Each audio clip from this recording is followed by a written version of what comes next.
go camping alone ever. I'm afraid of things. I slammed my car door shut and shouted that to my brother. Since then, things have changed. I've evolved. I recall his smile, the way he held out my jacket, and the way he rattled off a long list of things I should be afraid of. Werewolves, witches, and skinwalkers, to name a few.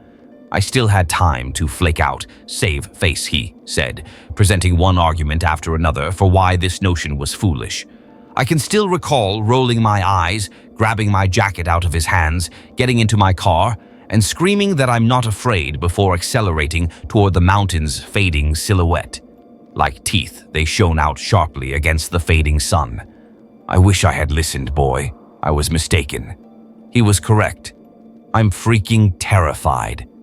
Let me take a step back. About 2 days ago, it all began. I was so depressed that I could hardly move from my bed and constantly considered throwing myself off buildings, over bridges, in front of keys, or simply dying. And enough was enough. One of my few friends recommended that I try camping alone, saying that the woods, the quiet, and the silence might help me decompress. He provided me with a list of locations, some of which were more remote than others.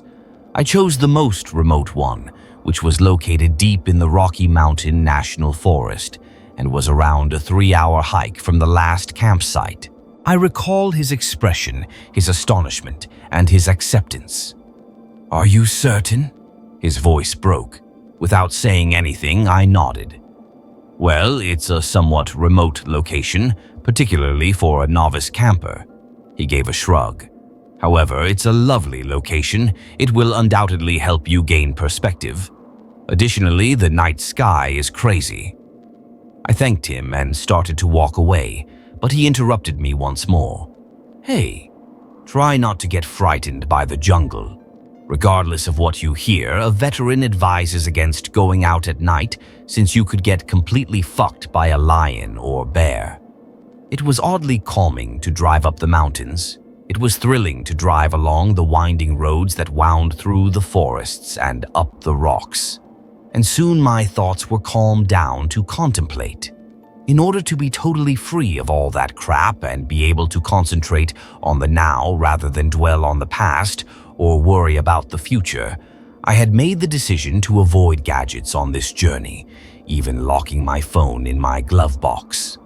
I would have 5 days and 4 nights away, which would give me time to, hopefully, recover and reevaluate my life and my purpose in it. I quickly made my way down into Estes Park and headed into RMNP through the charming town, resolving not to stay at the Stanley. I easily located the park's entrance and proceeded to the lot nearest my campground.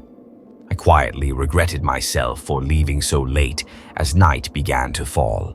After sitting in my car for about half an hour, I decided that hiking for 3 hours in almost complete darkness would be too dangerous. In the lot where I was, 4 other tents were already set up, and there was still space for one more. Before long, I had my own tent ready. That evening went smoothly. I was surrounded by people who were talking, laughing, and energetic kids who were running around yelling. I grinned as I filled my tummy with the roasted hot dogs, s'mores, and beers that a few of them offered. Just before the last of the fading embers' light went out, I was wrapped up in my sleeping bag. Things didn't go so well the second night.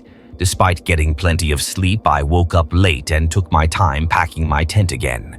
I was first unsure if I should just stay there, but about 3 p.m. a different family arrived with documentation proving they had made a reservation. I packed up my belongings and left, and got lost right away. It's much more difficult than it seems to navigate alone for the first time using a map and compass. The trees, too. When you're miles away from where you should be, the trees can deceive you, turn you around, and give you the impression that you're headed in the right direction. It took me almost twice as long to get to the spot as it had taken me 3 hours, and the little light I still had was fading quickly. I finally located the location, but before I could exhale with satisfaction, I haphazardly pitched my tent and built a tiny fire in front of it. Now that it was dark, I felt jittery. Every sound I heard seemed to be amplified, and every shadow appeared menacing due to the fire's weak light. I tried to force myself to sleep by curling up in my bag and crawling inside the tent because I was so scared. I was about to fall asleep after a time when I heard it.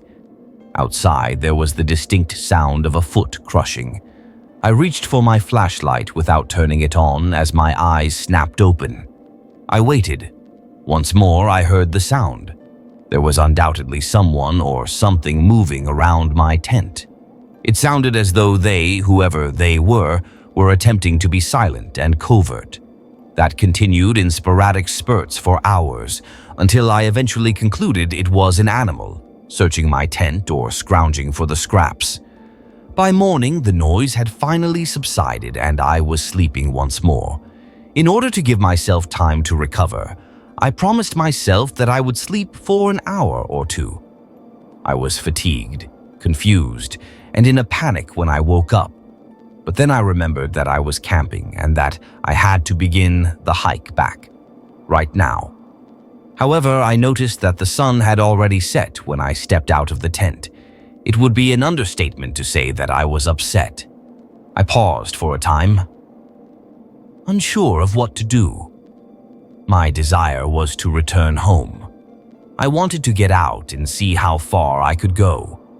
However, I secretly knew that I would get lost right away and most likely find myself in a worse scenario. I therefore started gathering as much wood as I could in order to construct a large fire and got ready to spend the night underground. The sun's light seemed to fade unimaginably quickly. The third evening was, well, very troublesome. For hours after the sun set, I waited while sitting awake in my tent. I realized this isn't kosher for camping, but I was frightened and I had been keeping the fire running for as long as the wood lasted. The light from the fire seemed to be crushed by the surrounding darkness, seeming pitiful and small, like a tiny candle in a sea of shadows. I stayed there listening in fear for hours. At last I understood that I was being irrational, that there was nothing to be afraid of based on what I had heard the previous evening, and that my monkey mind, or subconscious, was simply keeping me up without cause. I wrapped myself in blankets and lay down. I also heard it. First, gently. A step. Next, 2, 3, getting bolder and louder. My breath quickened and my eyes grew to the size of saucers as I sat up. What was that? I have to be aware. I didn't think. I wasn't. I was only acting out of fear. It sounded like something running around and around my tent, and I could hear it. As though someone were smacking my tent from the outside, the side of it suddenly pushed in. "Hey!" I screamed, completely terrified. "Hey! I'm in here and I'm awake!" I stumbled in my sleeping bag and banged into the front of the tent when I attempted to stand. With a red-tinted flashlight, I scurried up, quickly unzipped the flap, and dashed outside. I followed a form that scampered away, and there was a human silhouette, just barely visible at the fringe of the firelight. They had their backs to me as they stood. Their head was pointing directly away from me, and their limbs were dangling in odd ways by their sides. A branch split beneath me as I moved in their direction. The person tilted their head slightly, as if startled by the sound. I repeated, "Hey guy, what the fuck?" A sound that crescendoed into a scream surged up. The sound that reverberated about me, vibrating in my skull, was laughter. I sprinted, jumped into my tent, zipped it up behind me, and sobbed as I curled up in my sleeping bag. And the entire universe burst, or rather collapsed around me. The tent's walls trembled as if hundreds of hands were pounding, slapping, and prodding it. The silence was broken by what seemed like dozens of people racing about outside. I believe I fainted, but I'm not sure how or when I dozed off. In any case, when I awoke the following morning, my surroundings were bathed in a reddish glow. I sat up and hurried outdoors to find evidence of what I had heard.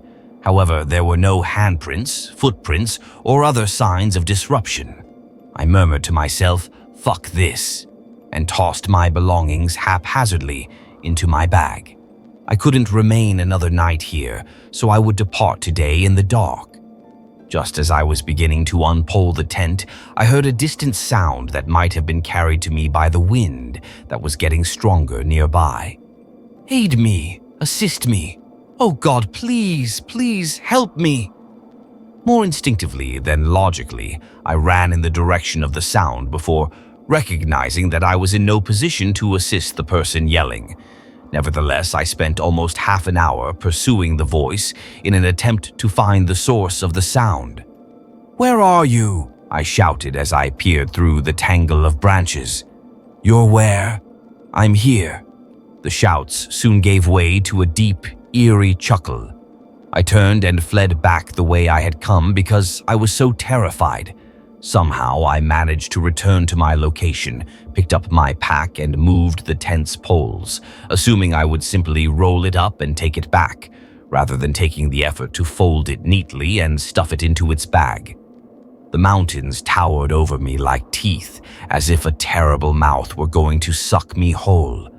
The tent began to droop somewhat as I pulled each pole, but I didn't realize it wasn't dropping completely flat until I reached the third pole out of 6. I was too scared to even yell as I looked into the tent, bewildered. Someone was seated inside. Not just anybody, though. I was the one. With an overly broad smile on my face, I sat there looking pale and bony. Each eye, which had completely black irises instead of green ones, rolled down a single drop of blood. I stumbled over my own feet as I leaped back. Around me there was laughter, and as I clambered to my feet, I watched my hand, which wasn't my hand, leave the tent, quickly followed by the other, and finally the head. My face that was not my face grinned up at me and then burst out laughing once more. I let out a yell. I got up. I took off running. I then took off running. Since the sun had nearly completely set, I was unable to utilize it for navigation and wasn't even sure whether I was going in the correct direction. I sprinted without checking my direction, constantly checking behind me to see if I was being followed by that creature. The trees seemed to be trying to hold me back, to keep me motionless until that thing came for me, as I could feel them pressing against me and clawing me. After a sudden flash of light in my face, I collided with a solid object that was black and wrapped around me. I immediately flinched and covered my face with my hands. "Dude!" "Oh, please, God, no, no, no," I heard myself say, trembling and afraid. "Calm down, please, it's all right. I was just frightened by you. Relax, what's the matter?" I raised my head and met a human face's anxious gray eyes, specifically the face of a middle-aged man. The flashlight he was using, which had dropped at our feet and was casting odd shadows behind us, was holding me up. I was afraid of what I may see when I looked back, but all I saw were trees that were slowly waving in the gentle wind. "Hey," he repeated. "Was that you? Are you screaming?" I came out to make sure. I was so afraid I was unable to talk. I gave a head shake. After letting me go and stooping to get the torch, he inquired, "Were you camping out there alone?" I gave a nod, then started crying. "Hey, don't worry, this place can be eerie." He pointed with his head back behind him, saying, "Come on, my car is right over there." After wiping my nose and blinking, I managed to say, "Who are you?" "I'm a park ranger," he said, glancing at me and then away. However, he didn't appear to be one. He was dressed in a white shirt, black tie, and a sleek black suit. Additionally, he wore polished leather shoes rather than hiking boots. He took my load and swung it onto his back, saying, "Come on again." His jacket fluttered a little as he did so, and I noticed what appeared to be a Sig Sauer revolver fastened to his belt. "All right," I responded, turning to face the back. How did you find me?" He gave a shrug. "Good hearing." A matte black SUV with tinted windows, headlights flaring, and an idling engine was positioned in the center of the tiny clearing we had entered. As I slid into the passenger side seat, he opened the trunk and tossed my suitcase inside. He asked me where he should take me after getting into the driver's seat. We headed off after I gave him the lot number. A few seconds later, he opened the cubby between us and took out a bag. "Corn nuts?" He held the package out to me and asked. I accepted it with gratitude and started munching. "So, are you really a ranger?" I asked him after licking my fingers. He glanced at me and then back at the road, but I couldn't take my eyes off of him. He appeared worn out, his wood-colored hair unkempt and filthy from the forest, and he said, As the SUV abruptly came to a halt, the man exhaled deeply and slowly. His eyes squinted as he glanced at me before turning back to the dirt path front of us. As I followed his eyes, I could feel the fear rising within me. And there I was, in the center of the road. That was not who I was. It still had that sickly smile on its face, and its limbs hung limp as though they were broken. It gave a wave. After glancing at the object that wasn't me, the man turned back to face me. I looked him in the eye. Before slamming his foot on the accelerator and heading straight for the item, the man said, "I don't get paid enough for this shit." The car bounced over the body, and the man continued to drive, but all around us, amongst the trees, laughing boiled up, frenzied and tenacious, stirring into the darkness. Bathed in the first rays of the rising sun, we arrived at the lot in quiet. The man next to me appeared to be preoccupied and lost in thought. Even though I was still afraid, I hoped that whatever it was either dead, crushed by the automobile, or at the very least severely injured and would soon pass away. The man opened the trunk and leaped out of the SUV as it came to a stop. As I leaped out, he approached the rear and seized my knapsack. I accepted it after he presented it to me and thanked him for everything. He responded, "No problem," all in a day's or night's work. His lips trembled as though he were going to smile. I started to walk away, but he interrupted me once more. I looked back at him and said, "Hey." He held out a card and said, "If you ever want to talk about what you saw or, just talk, call me." I picked it up and glanced at it. There was only one number written on it, and it was matte black. No area code was present. I started to say, but I looked up when I heard a door slam. The man had already returned to his vehicle. He gave me a wave before speeding off in the direction of that object, which is how we had arrived. With a sigh of relief, I stuffed the card in my pocket, got into my car, and drove off. Even after they questioned why I would never go camping again, I have yet to share what happened with anyone. I simply shrug and tell them that I'd rather be in a warm bed and hear the noises of a busy metropolis. But occasionally, when my fingers hover over my phone, I'll take out the card and consider making a call. I was curious about the man's identity and whether he could truly explain what had occurred to me. There's only 5 of us on this camping trip. We keep counting 6. The sky was dotted with dazzling crimson flashes. It appears as though someone is pointing out a faint but distinct flare light from space. As we bolted our tents onto the ground, we all laughed and joked about UFOs. There were 5 of us, I was certain. Since early middle school, we have been friends, and this camping trip was a way for us to celebrate graduating from high school. As we were setting up our tents and spoke, the red flashes must have ceased at random. Dave told us he was going to gather some branches for the fire and assembled his tent the quickest. He and I had collaborated in the neighborhood gas station the previous year, I recall. Together, we used to work the night shift, which made working at a lonely gas station much more enjoyable than it should have been. In the corner, Eric was also still reading his tent handbook while twitching his trademark round glasses. Even though Eric and I weren't as close as the others, I can still recall sitting next to him in math class and once copying his homework. There, Ava was conversing with my cousin Sally. Together, they had made the decision to tackle one tent at a time. I also vividly recall them hanging out in our typical spots at school. Ava's younger brother used to ask to accompany us everywhere we went, so I actually knew him. I mention all of this because I'm positive that there were 5 of us total and that I knew each member of the group. We took out some foldable chairs and arranged them around the fire pit while Dave went to gather some branches. As the sun went down and darkness engulfed the woodland, I recall feeling uneasy. As the minutes passed, the tree shadows stretched all around us.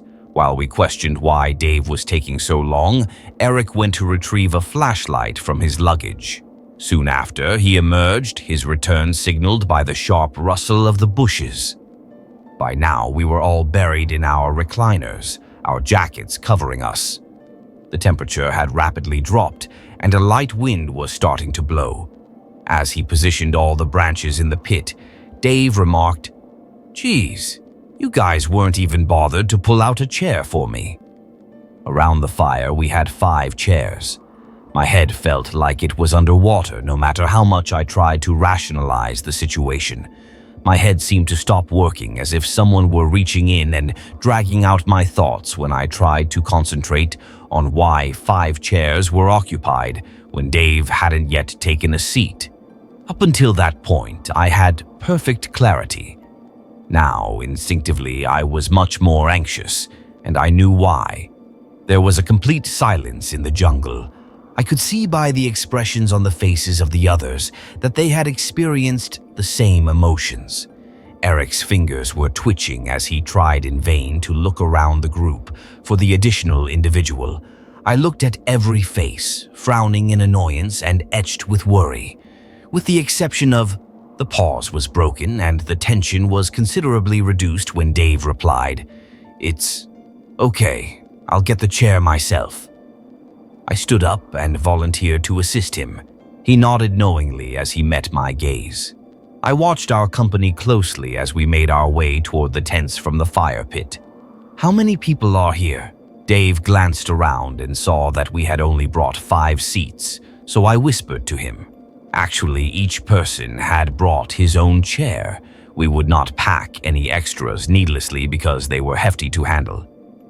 "There are 5, correct? There are 5 chairs," Dave said. As he said, his voice faltered. "No, I just think maybe one of us forgot our chair," I replied. My mind was having trouble confronting the problem directly, so it started looking for logical justifications. I didn't feel like I had complete control over my thoughts. It was like swimming in a dream, and my head would start to pound if I tried to make myself think about the identity of the 6th person. Dave remarked, "Yeah, that sounds about right, actually," before unwinding and returning to the group. 2 chairs were unoccupied when we returned to the circle of chairs and fire pit. 1 each for Dave and me. We all agreed it wasn't before, but suddenly everything was piling up. After the lengthy journey to get here, Sally said, we were all surely exhausted and in need of some rest. She might have been correct. Because we had to get up so early today to make it on time, we were all sleep-deprived. Ava produced the beverages. The entire pack was depleted. As we sipped from our cans and reflected on last year, we all drew closer to the roaring fire for comfort. Despite the cozy warmth of the fire, I suddenly felt cold when Ava was telling us about the one time she was home alone and strange things were happening in her house. I realized that I had overlooked an important component, which is why what felt comfortable and secure only minutes ago felt wrong today.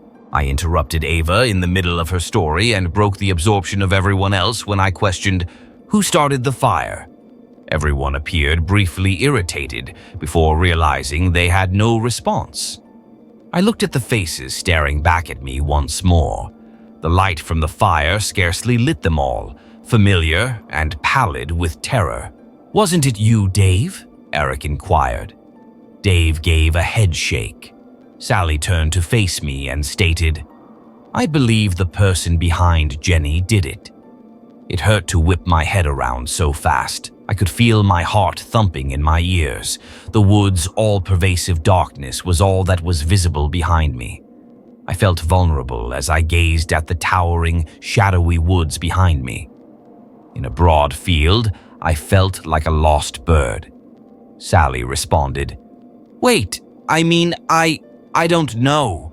She was clearly shaking, and her eyes had widened. As Ava approached her and put her hands on her shoulders in an attempt to soothe her, she kept looking about wildly. Ava stammered, "I think we should leave this place." "Yes, something just doesn't feel right, but I can't put my finger on it," Dave replied. "But it's so dark out in the forest now, we'd probably get lost if we leave now," another person stated. "Yeah, I think we should stay the night and leave as soon as we can tomorrow," said Eric. I attempted to object, but I knew Eric was correct. It would be nearly hard to navigate the woods because of their suffocating blackness. "Let's not sleep in our separate tents just to be safe," remarked Sally. We all concurred. We only had one tent for each person, but if we tried, we could fit two. In this manner, nobody would be left alone at night. After this discussion, we all stood up and formed pairs. Like I always did with Ava, I went with Dave and Sally. We convinced Eric that he did have a pair, despite his constant complaints to the contrary. He refused to take it. We all seemed to realize that there were only 5 of us at one time, and then all of a sudden we were huddled together in the center of the clearing. "Why do we keep thinking there are 6 of us here?" said Eric. Even though it was freezing, sweat was streaming down his face. Under the mistaken impression that someone else was around, we had almost abandoned him. As I closed my eyes and attempted to mentally recollect everyone present, my stomach churned. Even though my head hurt, I persisted. "There's me, Dave, Eric, Ava, Sally, and..." As I stated the name, I gestured to each of them. By the time I passed Sally, I had thrown up on the floor. It felt like a knife had lodged in the left side of my brain. My vision was hazy. Dave kept me from falling. And when someone extinguished the fire, we all silently began to make our way to the tents. As the 4 of us outdoors talked about what to do, Dave assisted me into a tent. Only fragments of the talk were clear to me since the searing pain pounding against my head came and went in waves. In order to minimize the entry to our tents and allow us to sleep as near as possible, Sally had the bright idea to set up 3 tents in a sort of U form with their openings facing each other at right angles. As they worked outdoors, Dave was ready to go assist, but I held his hand and asked him to stay with me instead. It took a while to set up the tents. After everyone had taken their tents, I began to feel a little better. 5 of us were confirmed by a fast head count. Since all the tents were now so close together, Eric was more at ease with the fact that he would have to sleep in his tent by himself. In hindsight, I believe he was merely attempting to appear brave for us. I sincerely regret allowing him to sleep by himself in his tent. He understood that none of us would pair with him and was always less accepted in our group. We all decided to depart as soon as the sun rose in the morning, right before bed. Before attempting to sleep, I recall taking one final glance into the woodland beyond the tent. The tree branches were gently swinging due to the increased breeze. There was nothing but blackness beyond our clearing. The woods seemed to be encroaching on me. As I turned to face the 2 tents we had left out, I noticed someone standing close to them in the dim moonlight that illuminated our area. In spite of the situation, falling asleep was effortless and swift. I was awakened in the middle of the night by Ava's high-pitched cry. When Dave and I tore open the door of our tent, Sally and Ava were peering inside Eric's tent. We shoved them away. Eric had rolled up his sleeping bag. He remained inside it. his face twisted in sheer pain, his head in the middle. The blue cloth was now oozing with dark blood as the remainder of his body swirled about it. Dave zipped up the tent door. Ava was stunned. Her eyes were unfocused and watery. Tears were running down Sally's cheeks as she continuously shook her. Dave shouted for us to get up and go while grabbing his torch. We departed from the campsite and resumed our journey along the original trail. Dave was in the lead, shining his dim flashlight over the trail so we could see it as the 5 of us gathered close. We just had a tiny white circle of light to guide us through this 2-hour trail. Through the thick forest, not even the moon could light up our surroundings. Ava twisted her ankle after tripping and falling. We stopped.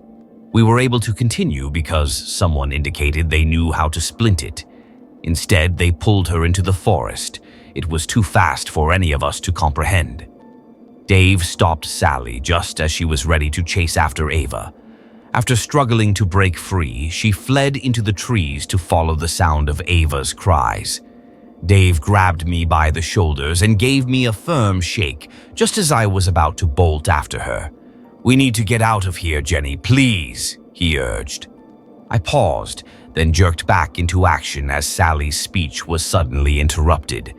As she chased after her, she had been yelling Ava's name. In an attempt to reach our car and leave, Dave and I kept running down the trail. We were powerless to help.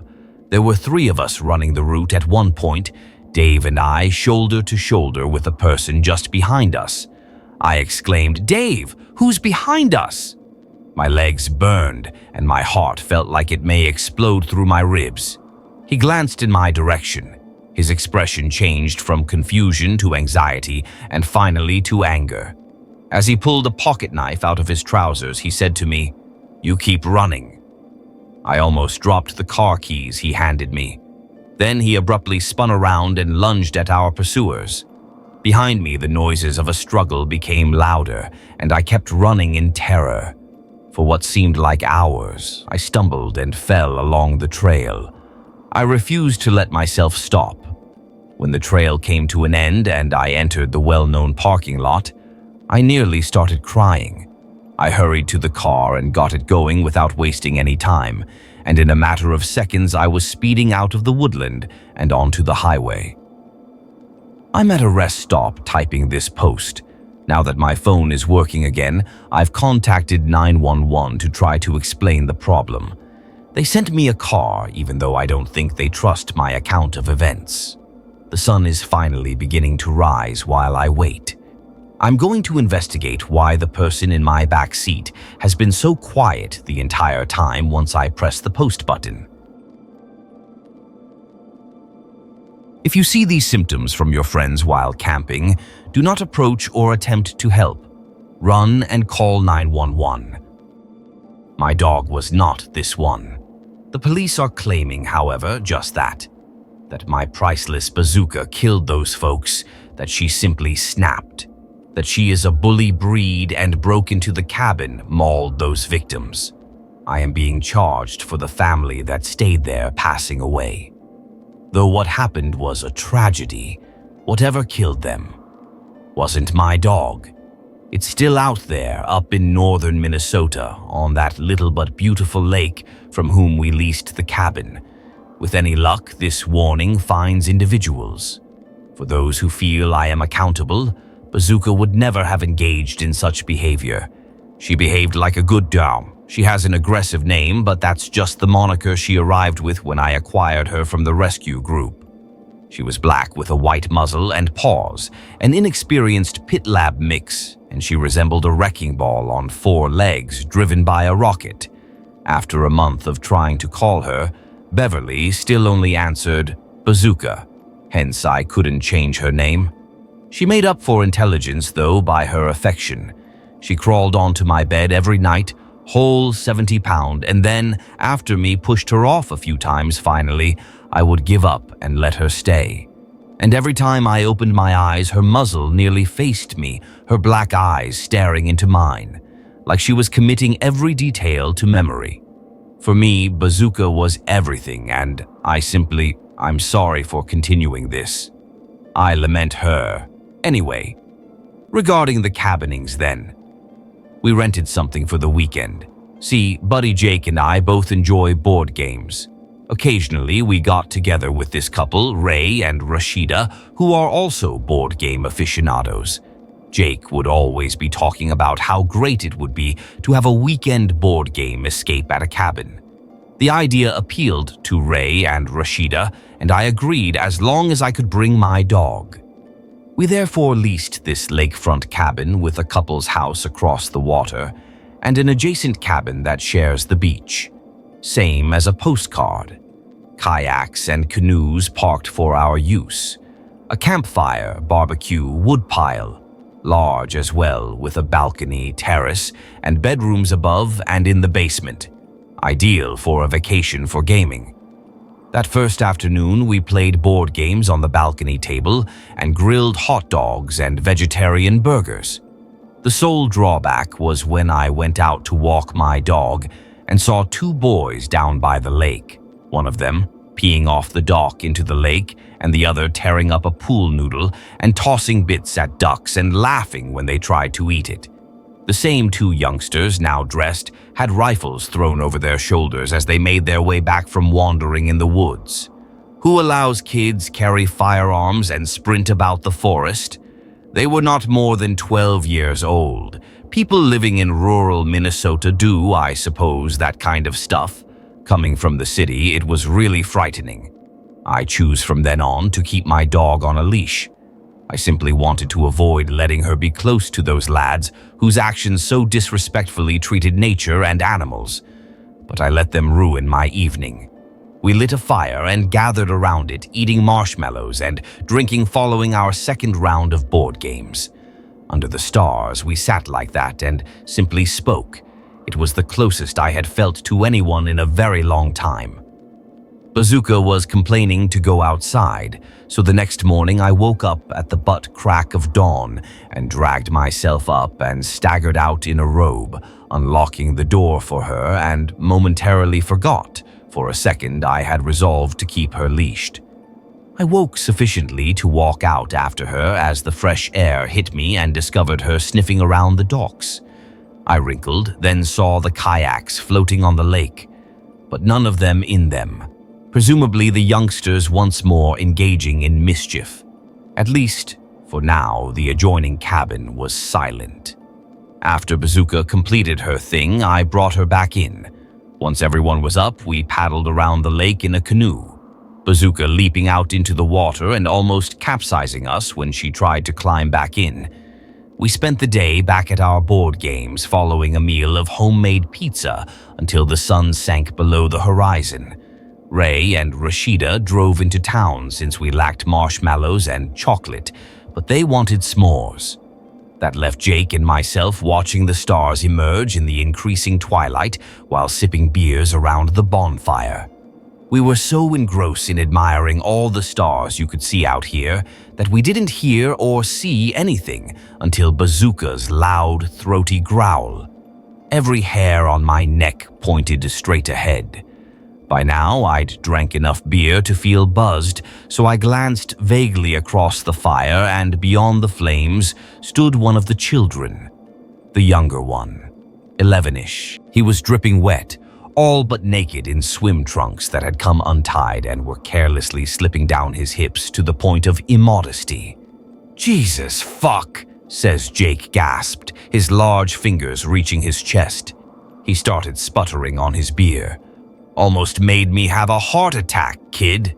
Head down, Bazooka stood a few steps from the child with raised hackles with that low growl still deep in her throat. "Bazooka!" She looked at me but kept growling till I yelled her name louder. She grudgingly came to my side, but still that rumble echoed from her chest as I called. "Kid? Everything okay?" Jake wanted to know. He dragged himself up and walked over to finger the youngster in front of his face. "Kid?" Kid's comment is the lad turned his head slowly, glazed eyes rising to meet Jake. From the boy's lower lip, a line of drool gleaming in the firelight flowed. "Is he all right?" I replied. I should get him to see his folks. Perhaps he is going through some sort of episode." Jake guided the lad across the grass, along the dirt road, heading over to the other cabin, clapping a hand on his shoulder. That Jake took him made me happy. Though I didn't want to say it, the kid's 1,000-yard gaze and Bazooka's actions really made me rather uncomfortable. She had never been a shining puppy. She always hammered right into sliding glass doors. They were impossible for her. And she found dog doors equally perplexing. Every time her friend Rocky passed the flap at his house, she stared afterwards as though it were magic. He had a doggy door. She did, however, have strong intuition, and she felt something quite obviously wrong about that lad. So did I, if only I had paid attention to the gut sensation. By the time tires crunched in the gravel, the evening was almost completely dark. Ray and Rashida were back. I sighed with relief as I was starting to worry since Jake still hadn't returned from the other cabin. As they left with bags of groceries, I called to them and told them Jake had brought the youngster to the nearby cabin and hadn't returned. Music came from their car. Ray and Rashida asked questions of me constantly. Was he sick? Did you ask for an ambulance? What sort of symptoms did he seem to have? Following a little conversation, I locked Bazooka and the three of us headed for the next cabin. Moonlight fell on us, glittering, lighting the earth as our feet crunched across the gravel. It was strange silence. Bazooka's barking was more and more far away. She was pulling at the glass door. Luckily, she would have come charging after us and lacked knowledge on how to use the doggy door. To be honest, I sort of wished I had brought her. I felt nervous, a pit of dread in my gut even with three of us. An instinctual fear I wish I had heeded to today. The door swung in a little way as we knocked on it. Inside the cabin was total darkness. "Hello?" said Ray. "Hello?" Silence is quiet. We focused our flashes in all directions. Though the cabin was almost exactly like ours, the floor included a patchwork of clothing and a towel. The lads seemed to have thrown their goods everywhere they visited. Ray stumbled along and turned on a lamp. My leap came from her scream. I promise my soul departed my body right away. Then I looked at what had startled her. There stood Jake in the middle of the rustic living room of the cabin. His lips slack and his eyes seemed to be flickering to and from as he was moving. He then fell as well. He was a mountain of a man, and the effect thundered the floor with a great thud. I felt, somewhere below, another thud or echo, like someone else moving. "Jake!" Ray checked his pupils, his breathing, right next to him in an instant. Though he did nothing except glance slowly at whoever was speaking, Ray largely, though his eyes turned to me when I said, "I'm calling 911. He was breathing slowly but consistently. Rashida said, "I'm going to check around and see if I can find anyone." I have poor memory of the next events. Ray was speaking at the same time, trying to talk him through whatever he was experiencing, trying to ascertain what was wrong with him. And then just as the dispatcher was telling me how soon help could get here, a scream rang from above. I was on the phone trying to explain the odd sequence of events and the symptoms of the boy and now Jake. Then quick footsteps. Rashida ran down, screaming, "A woman! Up there is a woman with her face ripped open and blood all around." I watched the figure rising from the basement and hiding behind her as she hurried down from upstairs, facing the other way. Still wearing only his swim trunks, the lad had blood splattered over his face and soaking hands. Gasping, I raised my arm to indicate. Rashida noticed my look and turned and yelled as the lad lunged at her. Ray shrieked and saw him in that instant as well. With startlingly great force and speed, the lad knocked Rashida to the ground. He held his bleeding teeth open. He would have tried to bite her face the same way his mother had. But at that instant, a black blur shot came out of nowhere. 70 wolf-tails of vicious pit bulls slammed into the boy's frail body, knocked him off. Bazooka had apparently discovered the flap door in this scenario. "Run!" I yelled. "Run!" I pulled Rashida straight forward toward the front door. Ray hesitated, remained knelt over Jake, but she could not raise him. We wouldn't have had the time to relocate him even with 3 of us. She raced after us. 3 of us broke out into the darkness. "Come, Bazooka, come!" I yelled, but the boy and dog kept snarling inside. Ray and Rashida sprang into their car. "Please come on, please!" Ray paid me a call. "I will be just behind you. I have to stay with Jake and my dog. Travel. Get assisted." Screamed. As the tires screamed across the dirt, I was left alone on the gravel road under the moonlight with no company save the tinny voice of the 911 dispatcher on the phone. It dawned on me as soon as they left how naive I was, how exposed and helpless I was. Most of all, how loud the dispatcher's voice was, firing questions at me. I put the phone down, hurried into our cabin, closed the door, hurried in search of my keys. My keys? Where were my fucking keys? At last, I located them on the coffee table by the fireplace and started to go to the door, then stopped. Jake was standing in plain sight across the glass sliding doors there, right outside on the deck. Just staring in there, just standing. His eyeballs whirled to and from, like he was looking for someone. I crawled, approaching the entrance from behind the sofa, freeze at the sound of the sliding open deck door. He had entered the cabin? Was he in better health? Though almost brought words to my mouth, this time my instincts overcame the need to speak out. I went silent. Jake moved across the room with heavy feet. He slayed upstairs. Do I have to call him? And then it occurred to me. One approach, to be sure, is downhill in the basement, was my iPad. I pulled out my phone, turned it to silence, and then called my iPad. Heard the jingle on my phone calling it. Then, heavy thuds. Charging at peak speed, Jake came barreling down the steps, knocked over a potted plant at the bottom of the stairs, and mindlessly crashed down toward the basement.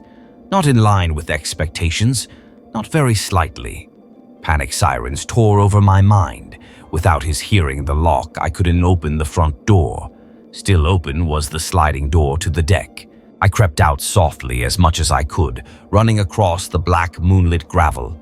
My automobile was near the stacks of firewood, a ways uphill parking. Every step away from the cabin, I found a bit less difficulty breathing, till I heard ahead of me a gentle crunch on the gravel. I cleaned the light on my phone. Standing before my automobile, there was Bazooka. Her head hung low and sloppily. She listed on one side only. Her mouth opened and her eyes fixed my beam. "No, not you too." I felt a tsunami of anxiety and fatigue. I felt quite certain I was doomed. She arrived so quickly, there was no outrunning her. But even more than my fear, I was offended. I stepped toward her and only stopped myself just at the last moment. I murmured, "Bazooka." Her snout raised. Then, to my astonishment, her tail swung. Side to side, a leisurely wag. "Are you still in there, Bazooka?" I inhaled shakily as I waited for her to attack me. When she didn't, I collected myself and stated in my toughest voice, "Sit."